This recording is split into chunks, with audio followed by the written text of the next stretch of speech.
All right, scams are popping up everywhere, right? And AI is making it easier for people to dupe folks. But it's not just phone calls or phishing emails. Sham websites can look shockingly real. Melissa Matani is here with me now in Studio 57. She's the executive producer of our fantastic CBS News Confirmed team. We share office space. You guys are always busy. Melissa, great to have you this morning. How big of a problem is this, these fake websites? You know, Errol, it's a bigger problem than people actually think. Yeah. Scams have always existed. You and I have spoken about these before, but AI is making it faster, easier, and cheaper than ever to trick people.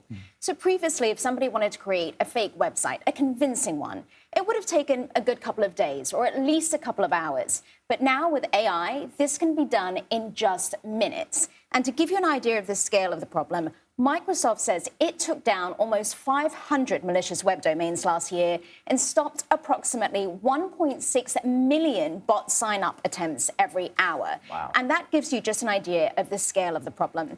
But the scary thing, Errol, for people like you and me at home is that it's getting harder and harder to tell between what's real and what's fake. And this is in part because people out there are using AI to create legitimate websites. So I spoke to Microsoft's head of security earlier, and I said, how do you tell when people are using AI to create legitimate websites versus fraudulent ones? Take a listen.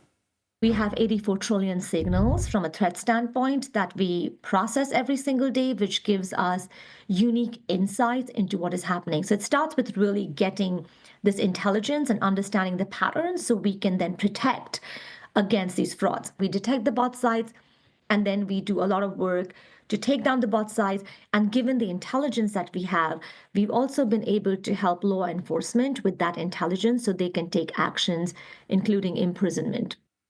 Now, Jackal also told me, she gave me a great analogy. She said people online need to think about it like they're defending their house. You know, when you and I leave the house in the morning, we lock our door, we make sure our windows are shut, we maybe put the alarm on, we do everything we can. But for the thieves that are out there, they're looking for a tiny crack in the window. That one time you run out of your house and you forget to lock the door, any way that they can get in.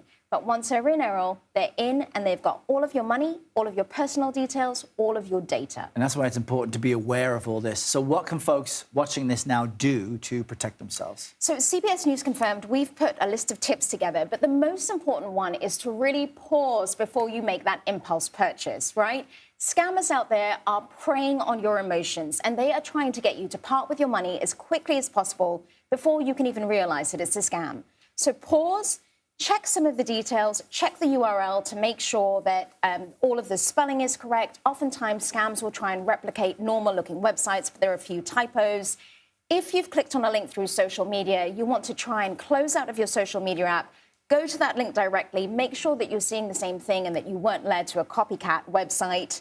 Read the reviews. If all of the reviews are glowing, similar language, and they've all got 5 stars, that's a good sign that something fishy is going on. And finally, use a credit card. That way, if you do think that, there may have been fraud, you can always dispute the purchase. You mentioned Microsoft taking down a bunch of these sites. Are tech companies doing enough from what you can tell?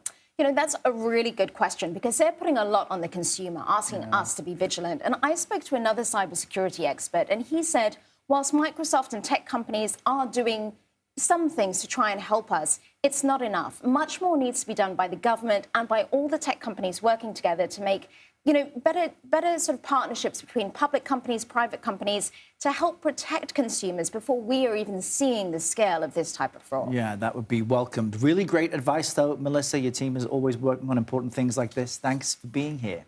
And as always, you can get more advice and the team's latest reporting by visiting cbsnews.com or following them on Instagram at CBS News Confirmed. Right now, the team has new reporting on where your data goes while you're online and how it's used.